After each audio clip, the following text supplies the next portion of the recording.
नमस्कार दोस्तों, stock market studies में फिर से एक बार आपको बहुत-बहुत स्वागत करता हूँ। तो आज इस वीडियो के अंदर मैं ऐसे कुछ 3 कंपनी के बारे में चर्चा करूँगा। इस तीनों कंपनी के ऊपर अपकमिंग टाइम्स में एक भारी भरकम गिरावट का माहौल आ सकते हैं। सिर्फ़ वॉर के वजह से नहीं है, क्योंकि इज़राइल और ईरान के साथ जो युद्ध स्टार्ट हुआ है, उसके वजह से मार्केट तो पूरा गिरते चले जा रहा है। वो कारण को अगर मैं छोड़ भी दूँ, फिर भी 2 बड़े कुछ कारणस हैं, जिसके कारण इस तीनों कंपनी के ऊपर भारी भरकम गिरावट का माहौल झेल सकते हैं। तो चलो एक-एक करके सारे पॉइंट्स को डिस्कशन कर लेते हैं। सबसे पहले मैं बात करने वाला हूँ सुज़लोन एनर्जी के बारे में। देखिए सुज़लोन एनर्जी जो है, वो बेसिकली देखा जाए ऑल ओवर अ, मतलब इंडिया में जितने सारे विंड एनर्जी के ऊपर काम करने वाला कंपनी है, उनमें से सबसे बड़ी कंपनी है सुज़लोन। अभी सुज़लोन के ऊपर एक अपडेट आया जो सबसे पहले मैं आपके साथ शेयर करना चाहूँगा। देखिए स्विट्ज़रलैंड का अगर चार्ट को देखूँ तो कंपनी के ऊपर पिछले दिनों में एक भारी भरकम करेक्शन होता हुआ देखने को मिला था और कंटिन्यूअसली सेलिंग का प्रेशर भी बना था और सेलिंग का प्रेशर जो कंटिन्यूअसली गिरते चले जा रहे हैं वो इस नीचे लेवल को टच करने का कोशिश करेंगे। जो लेवल निकल कर है करीबन 72 रुपीज़ के आसपास। तो ऐसे क्या हो गया कि कंपनी यहाँ से इस रेजिस्टेंस को फेस किया उसके बाद नीचे ही आता हुआ देखने को मिले। क्या कंपनी के ऊपर प्रॉफिट बुकिंग हो रहा है? देखिए पहली बात तो प्रॉफिट बुकिंग हो रहा है। दूसरी बात कंपनी के ऊपर कुछ अपडेट्स हैं जिसके कारण कंपनी के ऊपर गिरावट का माहौल जारी है। जैसे देखिए स्विट्ज़रलैंड क्या किया, स्विट्ज़रलैंड के ऊपर एक रिसीव हुआ एडवाइजरी वार्निंग, मतलब एक एडवाइजरी वार्निंग कंपनी को मिला और फ्रॉम एनएससी और बीएससी।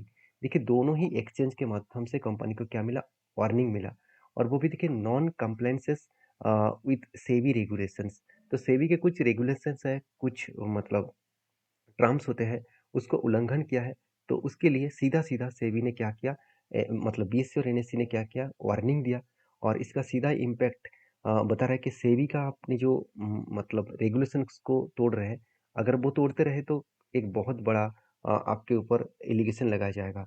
तो शायद मुझे लगता है ये न्यूज़ मार्केट को ठीक नहीं लगा, नेगेटिव लगा क्योंकि कोई भी कंपनीज़ के अंदर अगर मैनेजमेंट कुछ झोल-झाल करे, तो उसका सीधा-सीधा इम्पैक्ट अगर बाहर आए तो उसका मार्केट के ऊपर बहुत बड़ा इफ़ेक्ट देखने को मिलेगा। उस शेयर के ऊपर एक बहुत बड़ा फॉलिंग देखने को मिलेगा और यही एक कारण है जिसके कारण कंपनी के ऊपर अच्छा खासा एक करेक्शन का माहौल देखने को मिला। क्या बाकी सब कुछ ठीक है? बाकी चीज़ों को देखा है तो कंपनी के सेल्स स्ट्रांगली ग्रोथ हो रहा है।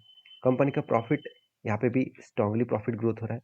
तो सेल्स एंड प्रॉफिट बेस्ट तरीके से यहाँ पे ग्रोथ हो रहा है। तो मतलब सेल्स भी बढ़े, प्रॉफिट भी बढ़े, एक अच्छा खासा रेवेन्यूज़ का यहाँ पे ग्रोथ हो रहा है। तो मुझे लगता है जो सिचुएशन यहाँ पे क्रिएट हुआ है उसके अकॉर्डिंग कंपनी में अपकमिंग टाइम्स में एक बड़ा धमाका हो सकता है। अभी चलो कंपनीज़ के ऊपर आगे क्या होगा वो तो देखा जाएगा क्योंकि कंपनी के ऊपर जो स्ट्रांगली यहाँ पे रेजिस्टेंस बना है 86 के आसपास, उस लेवल को ब्रेकआउट करने के बाद ही कंपनी ऊपर जा सकते हैं। तो सुज़लोन एक शानदार कंपनी बन चुके हैं क्योंकि कंपनी रेवेन्यूज़ के साथ-साथ कंपनी के सेल्स मतलब सेल्स के साथ-साथ प्रॉफिट भी बहुत शानदार तरीके से कर रहा है और कंपनी के ऊपर मज़ेदार बात यही है कि मुझे सबसे जो बेस्ट पॉइंट लगा वो है कंपनी का कर्ज़ा। कंपनी के पास 1 रुपया भी कर्ज़ा नहीं है। देखिए एक कंपनी जो 1 लाख करोड़ की कंपनी उसके जी मतलब कर्ज़ा 150 करोड़ का है। तो सोचिए आपके जेब में 1 लाख रुपया है, उसके अगेंस्ट में अगर आपको बोला गया कि आपको उससे 150 रुपये देना पड़ेगा, तो क्या आपके लिए कुछ मतलब बहुत ज़्यादा प्रेशर होगा? बिल्कुल नहीं ना। तो उसका सीधा-सीधा इसी तरीके से इम्पैक्ट देखने को मिला। हाँ, एक पॉइंट्स कंपनी के ऊपर बहुत ज़्यादा मुझे वीकनेस लगा वो है कंपनी का वैल्यूएशन। क्योंकि कंपनी के जो पी रेशियो है आज 110 के आसपास चल रहा है और उस कंपनी की सेक्टर के एवरेज पी रेशियो कितना है 52 के आसपास है। तो इस चीज़ों को आपको याद रखना है, शायद इसके कारण भी कंपनी के शेयर प्राइस में करेक्शन देखने को मिल सकता है। बाकी आपकी क्या राय है ज़रूर कमेंट्स करना क्योंकि फिलहाल के लिए मेरा कोई ट्रेड नहीं है। जो मेरा पहले ट्रेड बना था उसका फाइनली यहाँ पे टारगेट अचीव हो चुके हैं।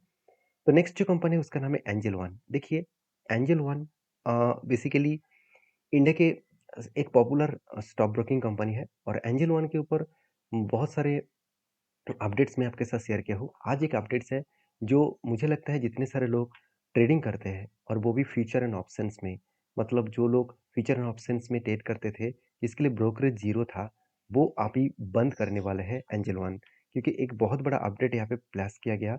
उन्होंने कहा कि एंजल वन के ऊपर एक बहुत बड़ा अपडेट है।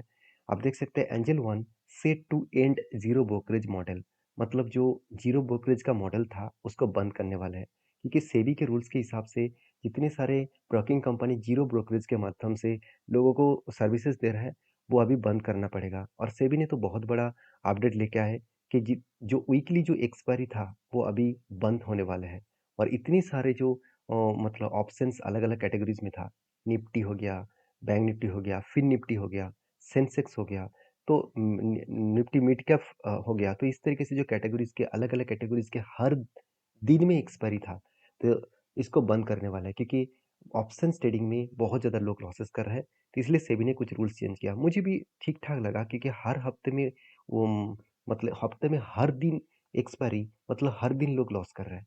तो मतलब ये बात को आपको समझना बहुत पहले से ही मतलब बहुत पहले से ही इस बात को समझना चाहिए था। तो कोई बात नहीं, सेबी ने अच्छा डिसीजन लिया और अक्टूबर मंथ से वो लागू हो जाएगा। जल्द से जल्द 15 दिन का टाइम दिया गया है, उसके बाद ही चालू हो जाएगा ये सारे रूल्स। तो सेबी ने कुछ इस तरीके से रूल्स को यहाँ पे अनाउंसमेंट किया कि उसका जीरो मॉडल जो ब्रोकरेज था वो बंद हो जाएगा, और उसके लिए सीधा-सीधा फ़ायदा कंपनी को मिलेगा। तो आप सोच रहे कि इतने बड़े मार्केट नेगेटिव के होने के बाद भी एंजल वन के ऊपर ऐसा क्या हो गया? मैं एक बार एंजल वन के मैं एक बार चार्ट पैटर्न ओपन कर लेता हूँ। तो देख सकते हैं एंजल वन मार्केट नेगेटिव होने के बाद भी देखिए किस तरीके से ट्रेंडिंग में ऊपर जा रहा है। और ट्रेंडिंग ऊपर इसलिए हो रहा है क्योंकि ये जो न्यूज़ आया इसके कारण। क्योंकि देखिए, मान के चलिए पहले इतने सारे लोग ट्रेड करते थे, जिसके ₹1 भी ये ब्रोकरेज नहीं लग रहा था। तो आज वो ट्रेड करने के लिए जाएँगे तो उसको ब्रोकरेज देना पड़ेगा। तो उसका सीधा-सीधा फ़ायदा किसको होगा? कंपनीज़ को होगा। इसलिए कंपनी बिग बाउंस किया, और मैंने आपको ये भी बताया था कि कंपनी जिस तरीके से यहाँ पे सपोर्ट लिया और यहाँ से कंपनी धीरे-धीरे करके वॉल्यूम के साथ ऊपर जाने का कोशिश कर रहे हैं, तो वो ऊपर ही जाएगा और इस पीक लेवल को ब्रेक करने का कोशिश करेंगे। तो मेरा एंट्री लेवल कुछ ₹2180 के आसपास है, एकदम लो साइड में मैंने एंट्री लिया। क्यों मैंने एंट्री लिया? क्योंकि कंपनी के ऊपर यही लेवल में एक स्ट्रांगली सपोर्ट था, इसीलिए मैंने पहले ही एंट्री ले लिया। और मेरा जो टारगेट लेवल लेके चल रहा हूँ वो करीबन 3874 के आसपास, तो बिग टारगेट लेवल लेके चल रहा हूँ। तो मुझे लगता है इस टारगेट लेवल तक जाने के बाद कंपनी के ऊपर अच्छा खासा एक टारगेट पॉइंट मिल सकता है। तो मेरे पॉइंट ऑफ व्यू से मैं सब कुछ डिस्कशन आपके साथ करता हूँ। आपके क्या व्यू है ज़रूर मुझे कमेंट्स करके बताना। नेक्स्ट जो कंपनी है उसके बारे में बात करूँ, उसका नाम है 5paisa capital.com। देखिए, 5paisa capital.com के ऊपर बात करूँ तो ये भी एक स्टॉक ब्रोकिंग कंपनी है, मगर इस कंपनी का मार्केट कैप अभी भी बहुत छोटा है। फिर भी इस कंपनी में मुझे बहुत सारे पॉइंट्स बेस्ट लगा। वैल्यूएशन ठीक है, कर्जा भी छोटा-मोटा कम थोड़ा-सा ज़्यादा है, कोई बात नहीं, इसको रिकवरी कंपनी कर लेंगे। और कंपनीज़ के ऊपर एक अपडेट है जो मैं आपके साथ शेयर करना चाहूँगा, क्योंकि देखिए ब्रोकरेज जो मतलब स्टॉक के ऊपर जो ब्रोकरेज चेंज किया गया, ये ऑप्शन अभी मैं आपको बता रहा था कि ऑप्शन के ऊपर जो रूल्स चेंज किया सेबी ने, तो जो अभी वीकली जो एक्सपायरी था, वो अभी बंद होने वाला है। उसके अगेंस्ट में एक्सपायरी अभी क्या होने वाला है, वीकली बंद होकर मंथली होने वाला है। हर मंथ में एक्सपायरी होगा, और वो भी इतने सारे जो ऑप्शंस का ट्रेडिंग हो रहे थे, अलग-अलग कैटेगरीज़ के, निफ्टी, बैंक निफ्टी, फिन निफ्टी और सेंसेक्स और मिड कैप मतलब मिड कैप के ऊपर, निफ्टी मिड कैप के ऊपर, तो इस तरीके से कैटेगरीज़ को बंद किया जाएगा। अभी बीएससी को कहा गया कि आप एक ही ऑप्शन स्ट्रेटजी रख सकते हैं, और एनएससी को कहा गया आप एक ही ऑप्शन स्ट्रेटजी को रख सकते हैं। अभी बीएससी का तो सेंसेक्स ही है। अभी एनएससी का वो कौन रखने वाला है वो देखना बाकी है। क्या वो बैंक निफ्टी को रखेंगे, क्या निफ्टी को रखेंगे?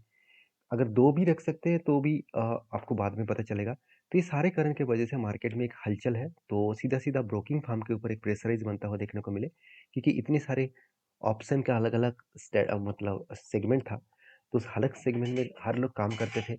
उसके लिए सीधा-सीधा एक डायरेक्टली ज़्यादा ब्रोकरेज देखने को मिल जाते थे, क्योंकि हर दिन एक्सपायरी होने के कारण बहुत सारे लोग ट्रेड करने के लिए चले आते थे।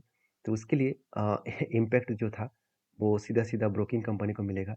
अभी ये भी मैं आपको एक चीज़ बताना चाहूँगा कि सेबी ने एक रूल्स चेंज किया ऑप्शन ट्रेडिंग के ऊपर, जो आज मान के चलिए ₹5000 लग रहे थे बाइंग के ऊपर, अभी बाइंग करने के लिए उसको 3 गुना लगेगा, मतलब ₹15,000 लगने वाला है। और सेलिंग करने के लिए मान के चलिए ₹1,00,000 लग रहे थे, अभी 2 से 3 गुना उसको पैसा देना पड़ेगा, मतलब 2 से 3 लाख उसको देना पड़ेगा। तो क्यों? क्योंकि लॉट साइज़ बड़ा हो जाएगा, तो और भी कुछ चार्जेस लगाया गया है, कुछ कोलेटरल मनी लगाया गया है, तो बहुत सारे रूल्स चेंज किया गया। तो उस रूल्स के बारे में जानना है तो मुझे कमेंट्स करिए, तो उसका एक लिस्ट मैं आपके साथ शेयर करूँगा। तो 5 पैसा कैपिटल कंपनी का ठीक-ठाक है। चलो, मेरे इस पॉइंट ऑफ व्यू से मैं बात करूँ तो कंपनी का सेल्स तो स्ट्रांगली ग्रोथ हो रहा है, प्रॉफिट भी कंपनी का स्ट्रांगली ग्रोथ हो रहा है। अच्छा खासा एक प्रॉफिट ग्रोथ हो रहा है, बीच में कंपनी का प्रॉफिट कम हो गया था, उसको फिर से रिकवरी करके वो हाई प्रेशराइज़ में ग्रोथ होता देखने को मिले। तो मुझे लगता है जो सिचुएशन बना है, उस सिचुएशन के बेसिस में कंपनी में आगे बढ़ने का पोटेंशियल है।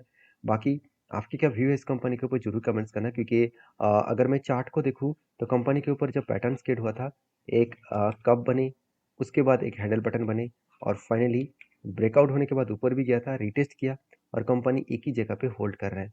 तो मेरा जो टारगेट पॉइंट्स होगा, जो टारगेट लेकर मैं चल रहा हूँ करीबन ₹812 के आसपास।